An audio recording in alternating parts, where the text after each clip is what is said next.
ಖಾಸಗಿ ಶಾಲೆಗಳ ಹಾವಳಿ ಹೆಚ್ಚಾಗಿರುವುದರಿಂದ ಸರ್ಕಾರಿ ಶಾಲೆಗಳಿಗೆ ತಮ್ಮ ಮಕ್ಕಳನ್ನ ದಾಖಲಿಸಲು ಇಂದು ರಾಜ್ಯದಲ್ಲಿ ಪೋಷಕರು ಹಿಂದೇಟು ಹಾಕುತ್ತಿದ್ದಾರೆ. ಇಂತಹುದರ ಮಧ್ಯೆ ಇಲ್ಲೊಂದು ಸರ್ಕಾರಿ ಶಾಲೆಯ ಆವರಣ ಸಂಪೂರ್ಣವಾಗಿ ಹಸಿರಾಗಿ ಕಾಣುತ್ತಿದೆ. ಈ ಶಾಲೆಯ ವಾತಾವರಣಕ್ಕೆ ಮನಸೋತ ಪೋಷಕರು ಈಗ ತಮ್ಮ ಮಕ್ಕಳನ್ನ ಮರಳಿ ಇದೇ ಶಾಲೆಗೆ ತಂದು ದಾಖಲಾತಿ ಮಾಡಿಸುತ್ತಿದ್ದಾರೆ.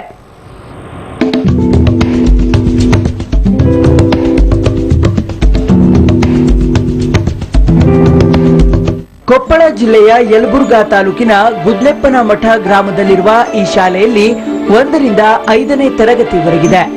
ಈ ಶಾಲೆಯಲ್ಲಿ ಆರಂಭಿಕ ದಿನಗಳಲ್ಲಿ ವಿದ್ಯಾರ್ಥಿಗಳ ಸಂಖ್ಯೆ ಬಹಳ ಕಡಿಮೆ ಇತ್ತು. ಇದೊಂದು ಹಸಿರು ಶಾಲೆ ಮಾಡಲು ಉದ್ದೇಶ ಹೊಂದಿದ ಶಿಕ್ಷಕರು ಎಸ್ಡಿಎಂಸಿ ಮೆಂಬರ್ಗಳಿಗೆ ಮತ್ತು ಸ್ಥಳೀಯ ಮುಖಂಡರುಗಳಿಗೆ ಈ ವಿಷಯವನ್ನ ತಿಳಿಸಿದ್ರು. ಇದನ್ನ ಮನಗಂಡ ಅವರು ಕೂಡ ಶಾಲಾ ಸಿಬ್ಬಂದಿಗಳಿಗೆ ಸಾಥ್ ನೀಡಿದ್ರು. ಶಿಕ್ಷಕರು ಪ್ರಾಯೋಗಿಕವಾಗಿ ಹೂದೋಟದಲ್ಲಿ ಮರ ಗಿಡಗಳ ಬಗ್ಗೆ ತಿಳಿಯಪಡಿಸೋದ್ರಿಂದ ವಿದ್ಯಾರ್ಥಿಗಳಿಗೆ ಹೆಚ್ಚು ಅನುಕೂಲವಾಗಲಿದೆ. ಸರ್, ನೆಲಿಕಲಿ ಅನ್ನುವ ಈ ಒಂದು ವಿನೂತನವಾದ ಒಂದು ಕಾರ್ಯಕ್ರಮ ಸುಮಾರು 7-8 ವರ್ಷಗಳ ಹಿಂದೆ ನಮ್ಮ ರಾಜ್ಯ ಸರ್ಕಾರ ಮಕ್ಕಳ ಒಂದು ಕಲಿಕೆಯ ಗುಣಮಟ್ಟವನ್ನು ಹೆಚ್ಚಿಸಲು ಈ ಒಂದು ಒಳ್ಳೆಯ ಕಾರ್ಯಕ್ರಮವನ್ನು ಜಾರಿಗೆ ತಂದಿದೆ. ಆ ನಲಿಕಲಿ ಕಾರ್ಯಕ್ರಮದಂತೆ ನಾವು 1, 2, 3ನೇ ತರಗತಿಯಲ್ಲಿ ನಲಿಕಲಿ ರೀತಿಯಲ್ಲಿ ನಾವು ಬೋಧನೆಯನ್ನು ಮಾಡ್ತಾ ಇದ್ದೀವಿ.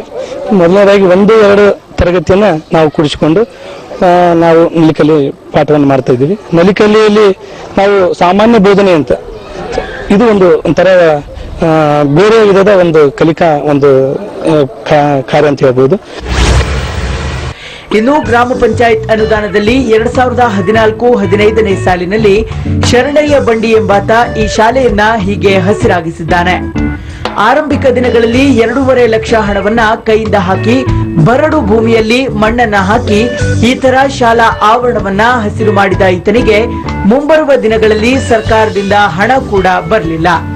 ಆದರೆ ಕೇವಲ ಹೆಸರಿಗೆ ಮಾತ್ರ ಪಂಚಾಯತ್ ಅನುದಾನ ಎಂದು ಕರೆಸಿಕೊಂಡಿತು. ಆದರೆ ಹಣ ಹಾಕಿದ ವ್ಯಕ್ತಿಗೆ ಮಾತ್ರ ಹಣ ಹಾಕಿದರ ಕುರಿತು ಸಂತೋಷ ಇದೆ. ನನಗೆ ಹಣ ಬರದಿದ್ರೂ ಚಿಂತೆ ಇಲ್ಲ, ಆದರೆ ವಿದ್ಯಾರ್ಥಿಗಳ ಸಂಖ್ಯೆ ಹೆಚ್ಚಾಗಿದ್ದು ನನಗೆ ಹೆಮ್ಮೆ ಎನ್ನುತ್ತಾನೆ.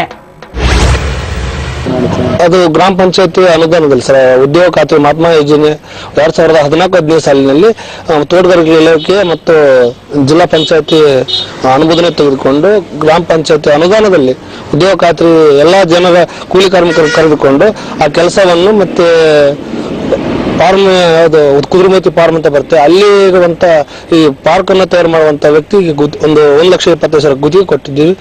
ಇದುವರೆಗೆ ಅದರನ್ನು ಎಲ್ಲ ಅನುಭವ ನಾವು ಅದನ್ನ ನೋಡ್ಕೊಂಡ್ ಬರ್ತಾ ಇದ್ದೀವಿ. ಮತ್ತೆ ಶಿಕ್ಷಕರು ಹೆಚ್ಚಿನ ಕಾಳಜಿ ವಹಿಸಿ ನಾವು ಇಲ್ಲಂದ್ರೂ ಸಹ ಅವ್ರ ಹುಡುಗರು ನೀರು ಬಿಟ್ಟು ಒಂದು ಪರಿಸರನ ಒಳ್ಳೆಯ ಒಂದು ಗಿಡ ಮರಗಳನ್ನ ಚೆನ್ನಾಗಿ ಬೆಳೆಸಿದ್ದಾರೆ. ಆ ಗುರುಗಳಿಗೂ ನಾನು ಧನ್ಯವಾದ ಇಷ್ಟಪಡ್ತೇನೆ.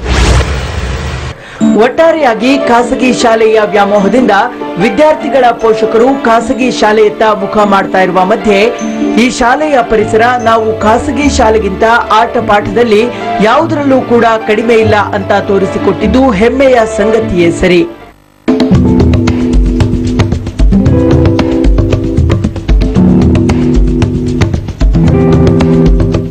ಕ್ಯಾಮರಾಮನ್ ಲಾಲ್ ಸಾಬ್ ಜೊತೆ ಸುನಿಲ್ ಭಾಸ್ಕರ್, ರಾಜ್ ನ್ಯೂಸ್, ಕೊಪ್ಪಳ.